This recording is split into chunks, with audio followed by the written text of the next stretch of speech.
Bug with Karan Razdan के नए podcast में आपका स्वागत है। नमस्कार। जीवन भरा हुआ है सरप्राइजेस से और हम आज इस पॉडकास्ट में आपके लिए भी एक सरप्राइज लेकर आए हैं और इस सरप्राइज का एक नाम भी है, Isha. Isha bug bug with Karan Rajdan का पॉडकास्ट फॉलो करती रही हैं, शायद उन्हें पसंद भी है। इन्होंने हमें लिखा कि मेरे मन में कुछ सवाल है, तो हमने तुरंत इनकी ईमेल का जवाब दिया कि आप हमारे स्टूडियो आए और हमसे रूबरू हो और हमारे पॉडकास्ट में आप हमसे वो सवाल पूछें। वैसे ईशा के बारे में मैं आपको बता दूं कि वो एक मेकअप आर्टिस्ट है, बहुत ही ब्रिलियंट मेकअप आर्टिस्ट है और वो कथक सीखना चाह रही हैं, बल्कि कुछ कथक शायद इन्हें आता भी है। ईशा, क्या सवाल है आपका? पहले तो मैं आपका शुक्रिया कहना चाहती हूँ कि आपने मुझे इस शो पे बुलाया। Thank you. मैं आपके पॉडकास्ट सुनती हूँ और मुझे बहुत मज़ेदार भी लगते हैं। आपने अपने पॉडकास्ट में रजनी के बारे में बात की थी, तो मैं जानना चाहती हूँ कि रजनी क्या है। जब रजनी टेलीकास्ट हुआ था तब मैं पैदा भी नहीं हुई थी। She is today's generation. So that's wonderful. मैं बताना चाहूँगा आपको ईशा कि रजनी एक फायर ब्रांड कैरेक्टर था जो हमने क्रिएट किया था। वो फायर ब्रांड कैरेक्टर, तो फायर ब्रांड तो कुछ भी हो सकता है, लेकिन वो कंज्यूमर्स के बिहाफ पे लड़ती थी। यानी कि जैसे किसी को कोई प्रॉब्लम है, मतलब होती है ना ब्यूरोक्रेसी में रेड टेपिज्म, तो वो बाबू कोई आपका काम नहीं कर रहा है तो वो रजनी को अगर पता चल जाए तो रजनी बिल्कुल एक धमाकेदार एंट्री करती थी उसकी ऑफिस में, और फिर साहब जो चीखती चिल्लाती और जो जिस तरह उसका व्यवहार होता था, तो वो ऐसा होता था कि बड़े से बड़ा अफसर और छोटे से छोटा बाबू डर जाए। A serial Rajni driven towards the consumers problems. यानी कि अब देखिए कोई साबुन आ रहा है, अब उस साबुन की बड़ी एडवर्टाइजमेंट हो रही है कि भाई कमाल का साबुन है, ये ऐड में कहा जा रहा है। पता पड़ा वो साबुन लगाने से आपको रैश हो गई, तो फिर वो रजनी उस बात को, या फार्मास्यूटिकल इंडस्ट्री हुई, जिस तरह वो लोग अपनी दवाइयों का कॉस्ट बड़ा कर लेते हैं और वो कॉमन मैन अफोर्ड नहीं कर सकता है, तो Rajni was fighting for the common man. That was Rajni. मैंने आपके बारे में कुछ आर्टिकल्स पढ़े इंटरनेट पे। हाँ, और उस एक आर्टिकल ऐसा था जिसमें आपके और महिमा चौधरी के बारे में कुछ लिखा था, तो आप कुछ बताना चाहेंगे आपके मुंह से कि मतलब उस इंसिडेंट पे आपका टेक क्या था? इंसिडेंट क्या, हम लोग एक फिल्म कर रहे थे और सावन कुमार टक साहब, वो हाल ही में ही left for his heavenly abode, वो मुझे बहुत चाहते थे और उनके भांजे नवीन टक वो फिल्म के प्रोड्यूसर थे और सावन जी ने कहानी सुनने के बाद कहा कि बेटा तू मेरे वो टाइटल है ना सौतन, तो वो रख ले। तो मैंने कहा जी आपकी तो फिल्म बड़ी लेजेंडरी है, राजेश खन्ना साहब और टीना मुनीम जी की, तो कहता नहीं वो सौतन इसको सूट करेगा टाइटल। तो उसमें मैंने महिमा चौधरी को कास्ट किया, one of the main Leeds. अच्छा। अब हमारी शूटिंग चलती रही। महिमा और मेरी एक हिस्ट्री थी। जब मैंने दिल जले लिखी थी तो अजय देवगन के ऑपोजिट हमें एक हीरोइन चाहिए थी, इस बारे में मैं शायद बोल भी चुका हूँ। तो हमने महिमा का स्क्रीन टेस्ट किया था, एक्चुअली उसका नाम है ऋतु चौधरी। अच्छा। तो वो बहुत फेमस थी एंकर के तौर पे और किसी चैनल पे एंकरिंग वगैरह करती थी, एंड मुझे ऐसा लगा कि ये बिल्कुल हीरोइन मटेरियल है महिमा चौधरी। तो हमने इसका स्क्रीन टेस्ट लिया। किसी कारणवश, अब मैं उसमें नहीं जाना चाहूँगा क्यों, लेकिन हम उसे दिल जले में कास्ट नहीं कर पाए। मैंने महिमा चौधरी को सुभाष घई साहब से मिलवाया, क्योंकि सुभाष घई साहब ने एक स्क्रिप्ट लिखी थी परदेस, वो हीरोइन की तलाश में थे। अच्छा। और जैसे कि मैं आपको शायद पता ना हो, बट सुभाष जी और मैं काफ़ी तब तक फैमिली की तरह हो गए थे। तो उन्होंने महिमा चौधरी का स्क्रीन टेस्ट लिया और ये फैसला किया कि महिमा चौधरी फिल्म परदेश के लिए बिल्कुल सही है। तो उन्होंने महिमा को कास्ट कर लिया। तो महिमा जानती थी कि करण का कुछ तो योगदान है कि दिल जले की भी स्क्रीन टेस्ट हुई और मैं परदेश में भी कास्ट हुई। खैर परदेश बहुत बड़ी हिट हुई और Mahima went on to become a very big star. हमारी दोस्ती चलती रही और जब सौतन बनाने का वक्त आया तो 2006-07 की बात है, तो मैंने कहा कि चलो ऋतु अब हम साथ में काम भी करेंगे, क्योंकि आज तक मैं उसे ऋतु ही बुलाया करता था। और उसने कहा कि ये तो बहुत अच्छी बात है। तो हमने इसकी फिल्मिंग राजस्थान में की, फिर गोवा में की, फिर यहाँ के कुछ स्टूडियो में की। और फिर एक दिन महिमा ने मुझे कहा कि मैं रफ कट देखना चाहती हूँ। तो शूटिंग के बाद हम लोग आए स्टूडियो, तो मैंने उसे एडिटिंग में रफ कट दिखा दिया और मैंने कहा कि आप देखो, तो मैं 1.5 घंटा कहीं होके आता हूँ, मैंने तो बहुत बार देखा हुआ है। तो वो साइलेंट थी जब मैं वापस आया और फिर मैंने उसको घर ड्रॉप किया और उसने मुझे घर से लिखा कि Karan I am so proud of you. तो मैं बहुत खुश हुआ। और फिर साहब मेरा ख्याल है उसके बाद हम शायद गोवा गए और फिर वहाँ से वापस आए। इस बीच क्या हुआ ये मैं कुछ जानता भी हूँ और कुछ नहीं भी, लेकिन उसने डेट्स देनी बंद कर दी। अच्छा। जी हाँ, उसने डेट्स देनी बंद कर दी और मेरी फिल्म को 5 दिन की शूटिंग अभी और चाहिए थी। उसके 5 दिन की ज़रूरत अब भी थी, 5 ना सही लेकिन 3 दिन की ज़रूरत तो अब भी थी, जबकि पिक्चर ऑलमोस्ट 2 घंटे बन चुकी थी। अब मैं उसे फ़ोन करूं, वो मुझे कहे नहीं मैं कर रही हूँ, फिर मैं उसे मैसेज करूं, कभी वो मैसेज का जवाब दे कभी नहीं दे। फिर यार मैं उसकी मम्मी से भी मिला तो पता चला कि अब नवीन ठाक जो मेरे प्रोड्यूसर थे वो तो बहुत बुरी हालत में थे कि मेंटली कि पिक्चर ऑलमोस्ट कंप्लीट हो गई है और फिर कंप्लीट नहीं भी है। साहब एक दिन मुझे ऐसा लगा कि ये सेट पे नहीं आएगी। अच्छा। कि अब ये डेट्स नहीं देगी। तो मैंने अपने अंदर, तब मैं बुद्धिज्म प्रैक्टिस करता था, आप लोगों में से कई लोग करते होंगे, नम्यो रहेंगे क्यों, तो वो मैं चैंटिंग करता था 2006-07 में और मैं बहुत ज़्यादा चैंटिंग करता था, 2-2, 3-3 घंटे करता रहता था। तो मैंने बुद्धा से कहा कि मुझे रास्ता दिखाओ। बुद्धा ने कहा कि देखो अगर बाहर के हालात बदलने हैं तो अपने अंदर को, इनर सेल्फ को बदलना होगा, क्योंकि वो आपका इनर सेल्फ बॉडी है और जो हालात हैं आपके वो उसकी परछाई है, शैडो है।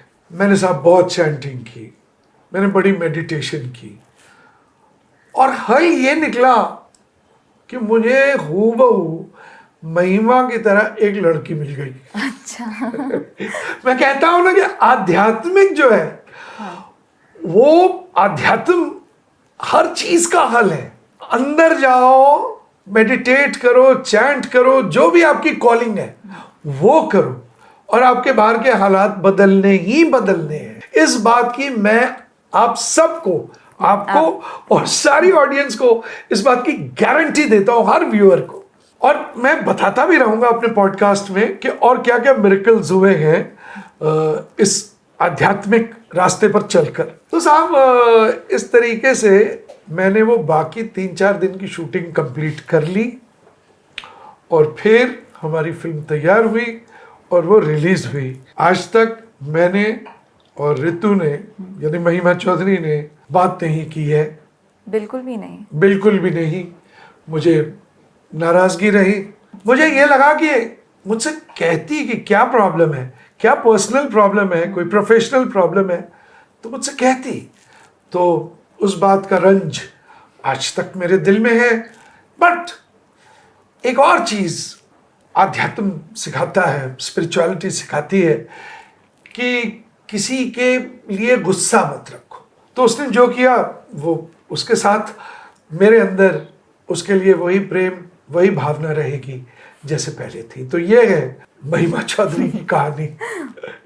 अच्छा, आपने ना बहुत सारी मूवीज़ बनाई हैं, बहुत सारे टेलीविज़न शोज़ भी किए हुए हैं। तो आपकी एक मूवी आई थी गर्लफ्रेंड टाइटल के साथ। तो मुझे ऐसा लगता है कि वो मूवी की जो स्टोरी है वो हमारी जनरेशन की, लाइक 21st जनरेशन की है। वो 21st जनरेशन के ऑडियंस के लिए बनी है। तो आपने तभी कैसे सोचा कि आप ये मूवी बनाओगे? मैं आपको बताऊं कि age is only a number. क्योंकि मैं यहाँ से और यहाँ से क्या हूँ, मेरी एज क्या है, वो डिपेंड करती है कि मेरा सिनेमा क्या होगा। अक्सर ये कहा जाता है ईशा कि I make films ahead of my time. तो गर्लफ्रेंड के वक्त तो खैर बीबीसी और CNN और ये बाकी सारे जितने भी चैनल्स हैं जो चले आए, उन्होंने कहा कि you are the true modern Indian film maker. मैंने कहा भैया ऐसा नहीं है, मुझसे पहले भी इस तरह की पिक्चरें बनी हैं। ठीक है, ये कमर्शियल फिल्म में इस तरह का सब्जेक्ट पहली बार लिया गया है। और मैंने गर्लफ्रेंड बनाने की एक पर्सनल वजह ये थी कि मेरी एक फ्रेंड थी, ठीक है, हमारा रिश्ता बहुत करीब का था। अब उससे कोई लड़की आके मुझसे दूर कर रही थी। अच्छा। तो मुझे लग रहा था कि इसकी टेंडेंसीज क्या हैं, ये किस तरह की लड़की है। मुझे गुस्सा आ रहा था उस बात पे। और फिर मुझे लगा कि may be this girl is in love with my friend. Okay. तो ये हो गया कि लव ट्रायंगल हो गया फिर तो। और वो मेरा गुस्सा जो है वो एक स्क्रिप्ट और फिल्म में परिवर्तित हो गया और इस तरह गर्लफ्रेंड का जन्म हुआ।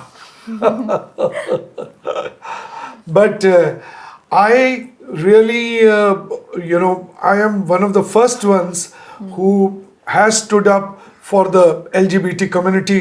और आज उनका डिक्रिमिनलाइजेशन वगैरह कानून की तरफ से जो हुआ है उसको लेके मैं बहुत खुश हूँ, क्योंकि मैं समझता हूँ कि हर इंसान को फ्रीडम के साथ, अपनी चॉइस के साथ जीवन जीने का हक है।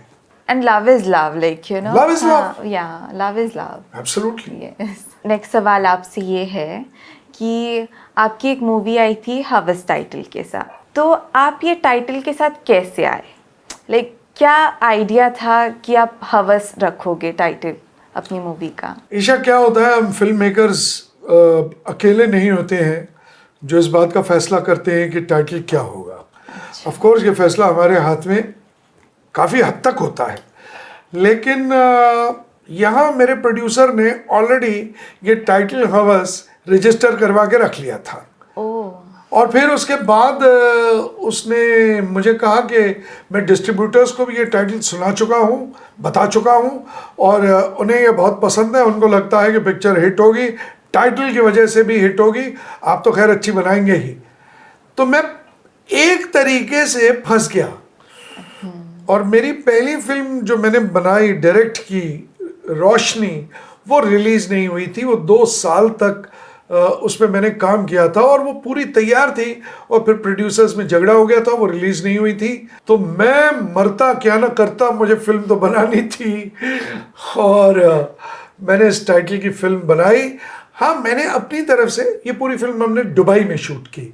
तो हमने बहुत बड़े पैमाने पर दुबई में, खुरफगान में, फुजैरा में, शारजा में इस फिल्म को शूट किया। और डब्बू मलिक का म्यूज़िक और परवीन भारद्वाज के लिरिक्स, मैं यूं मिलूं कि तेरा लिबास बन जाऊं, है, मतलब इतने खूबसूरत गाने उस फिल्म के वीनस ने रिलीज़ किए थे, मुझे अब भी याद हैं, और खूब चले थे। और तेरी चाहत में मिटने लगी हूँ, ये सारे गाने बहुत इन लोगों ने मेरी मदद की इस फिल्म को एक सेंसिटिव फिल्म बनाने में। टाइटल चाहे जो भी था, but the book should not be known by it's title.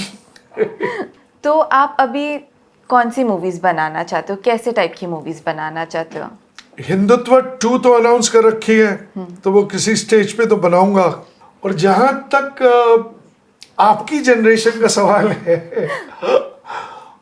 मैंने दिलवाले दिलजले दीवाने कयामत दुश्मनी ये 5 फिल्मों में लव स्टोरी बहुत इंटेंस रखी। तो अब मैं एक स्क्रिप्ट लिख रहा हूँ जिसमें कि टीनेजर्स की लव स्टोरी है। ऑफ कोर्स उसमें वायलेंस तो होगा, क्योंकि आज जो हमारे इर्द गिर्द हो रहा है उसकी झलक, उसका अक्स अगर हमारी सिनेमा में न मिल सके तो फिर वो आज के टाइम्स को रिप्रेजेंट नहीं करती। और एक वेब सीरीज बना रहा हूँ जिसका नाम है गुटका किंग। ओह तो गुटका किंग 2 गुटका मेकर्स की वॉर की कहानी है। कुछ रियल लाइफ से भी उठाया गया है और फिर उसको फिक्शनलाइज किया गया है, लेकिन हाँ वो मुझे लगता है कि हर जनरेशन को पसंद आएगी। Nice, so looking forward to it. Yes yes. तो आपकी मूवी दिलवाले की स्क्रिप्ट आप शाहरुख खान के पास लेके गए, पर उन्हें कुछ एंडिंग जमी नहीं। वो चाहते थे कि आप एंडिंग चेंज कर दो, पर उसके बाद जब मूवी रिलीज़ हुई और वो इतनी बड़ी हिट हुई, तो क्या आप दोनों की कोई मुलाकात या फिर कोई बात हुई इस चीज़ के ऊपर? एक्चुअली क्या हुआ कि शाहरुख चाहता था कि हीरोइन दूसरे हीरो को मिल जाए एंड में, तो मैं इस बात पे राजी नहीं था। फिल्म रिलीज हुई, फिल्म बहुत बड़ी हिट हुई। मैं मनाली जा रहा था क्योंकि मनाली में एक और जो फिल्म मैंने लिखी थी त्रिमूर्ति, सुभाष घई साहब की, जो मुगल आनंद साहब डायरेक्ट कर रहे थे, तो उसकी शूटिंग वहाँ चल रही थी। तो सुभाष घई साहब ने कहा कि तुम आ जाओ। मैं और अनीस बज़मी, मुझे अब भी याद है, मनाली जा रहे थे। तो मनाली जैसे ही पहुँचे तो उस रात एक छोटी सी पार्टी थी किसी मेस में आर्मी के। तो हम सब निकले, तो मेस में शाहरुख और मैं मिले। तो शाहरुख ने मुझे बताया कि करण, मैंने डीवीडी मंगाई दिलवाले की, तू आ रहा था, तो मैंने बोला मैं देख ही लूँ, क्योंकि मैंने नरेशन सुनी थी। और उसने कहा कि करण, एंडिंग के बारे में तू सही था। मुझे लगता है कि ये एक इंसान का बड़प्पन होता है कि वो मान ले कि मैं गलत था और तूने जो स्क्रिप्ट सुनाई थी वो बिल्कुल सही थी। क्योंकि अगर एंड में हीरोइन अजय देवगन को नहीं और सुनील शेट्टी को मिल जाती तो फिर ऑडियंस बहुत मारती। आप शो पे हमेशा कोई ना कोई चाचा जान की शायरी सुनाते रहते हो, तो कोई आज आप अपनी सुना दो। मैं शायर तो नहीं। हाँ, अजय देवगन को मैंने काफ़ी शेर दिए थे दिलवाले में, और दिल जले में भी शाम दुआ दुआ के बीच वो कुछ शेर बोलता है। यूं ही एक कुछ सोच लिया था कि दरारें दीवारों पर ही नहीं, दरारें दीवारों पर ही नहीं, दिल पर भी पड़ा करती है। दीवारें ही नहीं ढह जाती, कभी कभार दिल भी ढह जाते हैं। तो ये है हमारी पूरी कहानी। ऑफ कोर्स कहानियाँ कभी ख़त्म नहीं होती, और कहानीकार की कहानियाँ तो कभी ख़त्म नहीं होती। तो इसी तरह मैं जिस तरह फिल्में लिखता आया हूँ, शोज़ लिखता आया हूँ, उसी तरह फिल्में लिखता रहूँगा, शोज़ लिखता रहूँगा। और बस एक ही मुझे गम है कि टेलीविज़न से मैं टूट गया, क्योंकि जिस ज़माने में हमने तहकीकात और रजनी बनाया, वो उस ज़माने में बड़े से बड़े फिल्म मेकर टेलीविज़न में आ गए थे, और कुछ कमाल का नुक्कड़ और मालगुडी डेज और क्या क्या सीरियल्स बनते थे तब। और आज जो हालत है टेलीविज़न की, मुझे नहीं लगता कि मैं उसमें कुछ कंट्रीब्यूट कर सकता हूँ, क्योंकि अब मैं क्या है कि नागिन तो नहीं बना सकता। और मैं इच्छाधारी सांपों पे कुछ नहीं लिख सकता। वैसे भी सांपों का फोबिया है मुझे, जब भी कोई सांप देखता हूँ स्क्रीन पर तो उसे फास्ट फॉरवर्ड कर देता हूँ। जिस तरह ईशा आई आज हमारे पॉडकास्ट में, उस तरह आप भी आ सकते हैं। जो ईमेल हम शो के अंत में देते हैं, अगर आप उस पर मुझे मेल करें तो, और मुझे आपके सवाल पसंद आ जाएं, लगे कि ये वाकई जवाब देने लायक हैं, तो इस जगह आप बैठे होंगे। So don't forget to email. Isha, एक सेक्शन है इस पॉडकास्ट में कि केआर को गुस्सा क्यों आता है। जिस तरह अल्बर्ट पिंटो, वो भी तुम्हारे जन्म से पहले बनी थी फिल्म, अल्बर्ट पिंटो को गुस्सा क्यों आता है, उसी तरह हमारे इसमें सेगमेंट है केआर को गुस्सा क्यों आता है। जी हाँ साहब, गुस्सा तो आता है। मुझे ये लगता है कि हम लोग जो हमारे इर्द गिर्द जानवर हैं, हम उनके प्रति संवेदनशील नहीं हैं। इतने स्ट्रे डॉग्स हैं और मैंने इतना भूखा देखा है उन्हें। पंछी हैं और माफ़ करिएगा मगर कौवे मेरे फेवरेट हैं, क्योंकि मैं जानता हूँ कि उन्हें कितनी मेहनत करनी पड़ती है। कबूतरों को भी, बट कौवों को ख़ास तौर पे कि वो लोग कुछ खाना जुटा सकें, अपने अपने घोंसलों में जाकर अपने परिवार को, जहाँ के छोटे छोटे बच्चे हैं, शायद उनकी पत्नियां भी हैं या शायद पति पत्नी दोनों काम कर रहे होते हैं, वो में कुछ ऐसी प्रथा है, तो हम उन्हें फीड करते रहें। हम अपने जो डॉग्स और कैट्स हैं उन्हें फीड करते रहें। तो जब मैं उन्हें भूखा देखता हूँ और बीमार देखता हूँ तो मुझे बहुत तकलीफ़ होती है।